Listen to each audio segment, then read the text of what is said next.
फिर परमात्मा याद दिलाते हैं कि जिस लोक में आप रह रहे हो, इसमें आप क्या उद्देश्य लेकर जी रहे हो।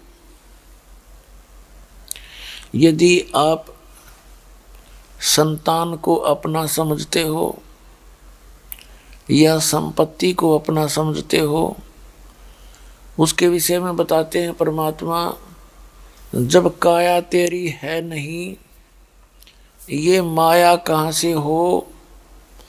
चरण कमल में ध्यान रखो, इन दोनों को खो। नंगा आया जगत में, नंगा ही तू जावे, और बीच में ख्वाबी ख्याल है, ये मन माया भरमावे। कबीर साहब कहते हैं कि बिन उपदेश अचंभ है, ये क्यों जीवित है प्राण, और भक्ति बिना का ठोर है, ये नर नाही पाषाण। अगम निगम को खोज ले बुद्धि विवेक विचार, उदय अस्त का राज मिले तो बिन नाम बेगारे। तीन लोक का राज जय कोई जीव को दे, और कहते हैं लाख बधाई क्या करे जय नहीं नाम तने। राम रटत कोड़ी भलो, राम रटत कोड़ी भलो, चू चू पड़े जो चाम। ये सुंदर शरीर किस काम का, जा मुख नाही नाम। राम रटत दारिद्र भलो, टूटी घर की छान। ये सुंदर महल किस काम के, जहाँ भक्ति नहीं भगवान। कबीर हरि के नाम बिना, राजा रसब हो। मिट्टी लदय कुमार के, घास न नीरे कोई। कबीर हरि के नाम बिना, ये नार कूतिया हो। गली गली भौंकत फिरे है, टूक न डाले कोई। ये बीबी पड़दे रहे थी, डोडी लगे थी बार। अब गात उगाड़े फिरती है, वो बन कुतिया बाजार।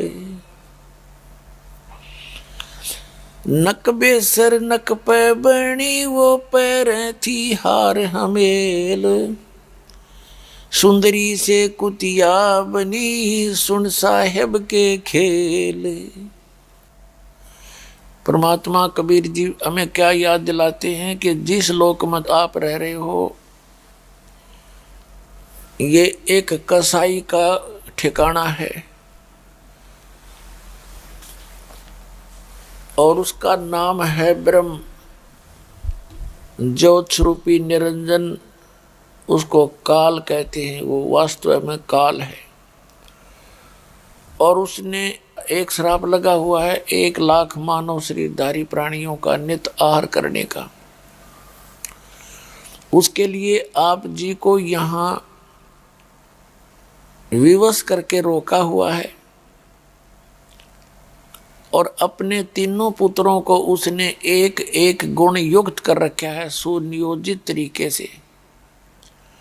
उनके अंदर से ऐसी रेज निकलती हैं, ऐसी किरण निकलती हैं, वो हम सभी को प्रभावित रखती हैं। रजगुण युक्त श्री ब्रह्मा जी विष्णु सतगुण युक्त, और तमगुण युक्त शंकर भगवान कर रखे हैं। इनके शरीर से, इनकी बॉडी से निकल रही वो तरंगें तीन लोक में रहने वाले सभी प्राणियों को प्रभावित करती हैं। पाताल लोक, ये पृथ्वी लोक, और ऊपर स्वर्ग लोक।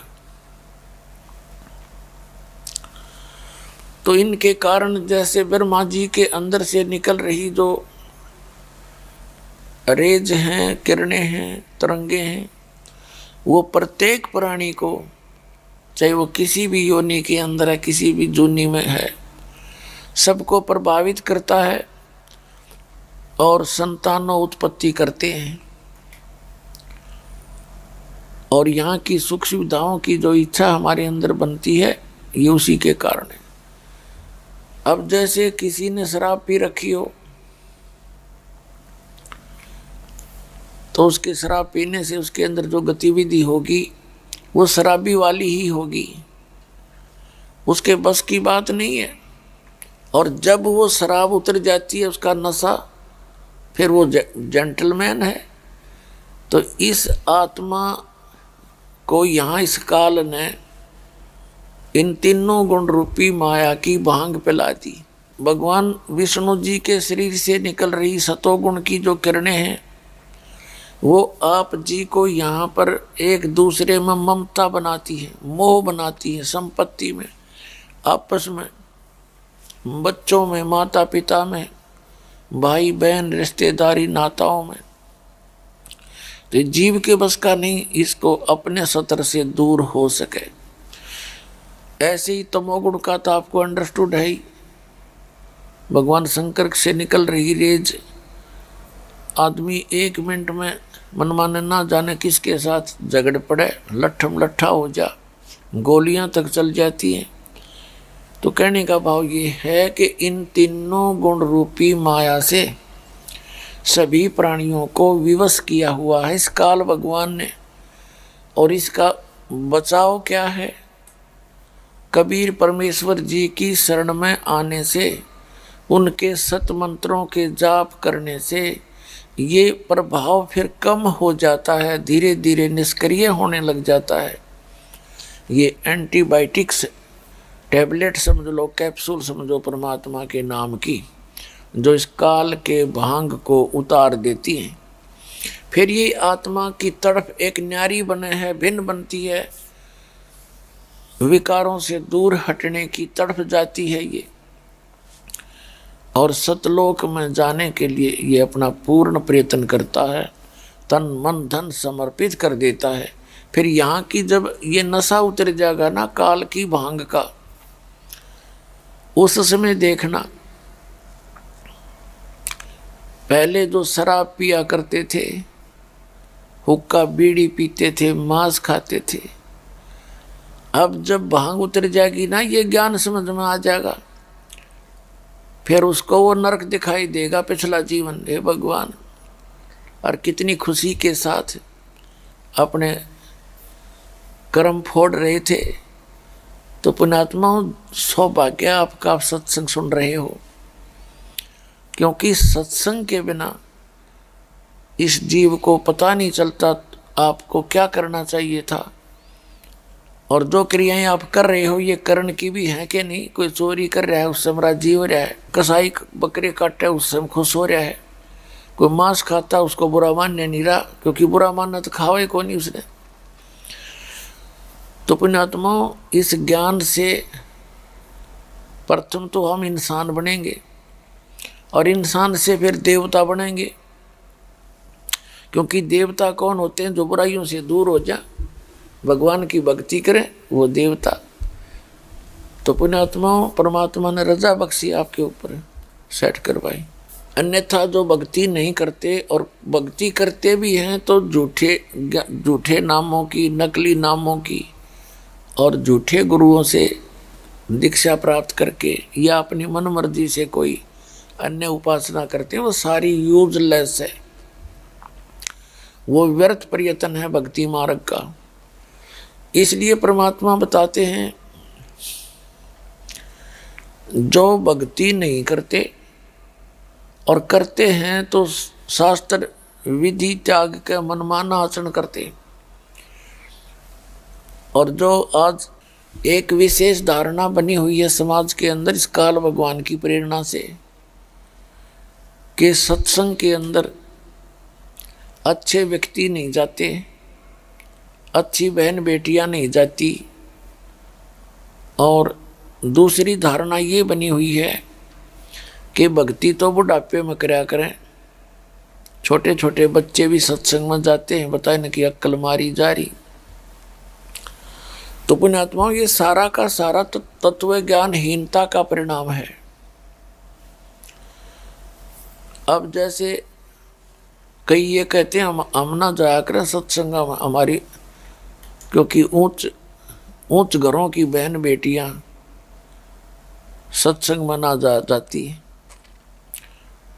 तो उनके लिए परमात्मा कहते हैं दुर्भाग्य उनका, सौभाग्य उनका है कि उन्होंने पिछले जन्मों में कोई अच्छे पुण्य और भक्ति कर रखी थी, जिस कारण से इस संसार की इस झूठी शोभा के अंदर आज वो सम्मानित हैं।